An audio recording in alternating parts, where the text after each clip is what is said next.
बनू कैंट पर दहशतगर्दी का हमला नाकाम, फोर्सेस की बरवक्त कार्रवाई। ISPR के मुताबिक 10 दहशतगर्दों को ठिकाने लगा दिया गया। मादरे वतन के दिफा में अपनी कीमती जानों का नजराना देने वाले 8 जांबाज शहीद। शहदा में नायब सूबेदार मोहम्मद शहजाद, हवालदार जिला हुसैन, हवालदार शहजाद अहमद, सिपाही अशफाक हुसैन, सिपाही सुबहान मजीद, सिपाही इम्तियाज खान, सिपाही अरसलान असलम और लांस नाइक सब्ज अली शामिल।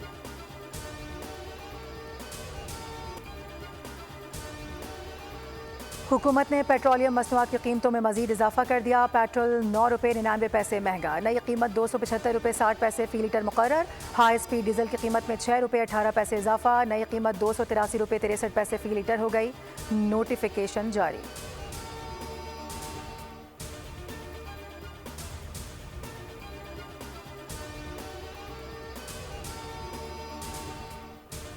और कितना महंगा होगा पेट्रोल, शहरियों की दुहाई, हुकूमत से सवाल कर दिया। कहते हैं महंगाई में इजाफे पर इजाफा क्यों? वजीर आजम शहबाज शरीफ रहम करें, खुदारा कीमतें कम करें। सब्सक्राइब करें और बेल दबाएं ताकि कोई खबर रह न जाए।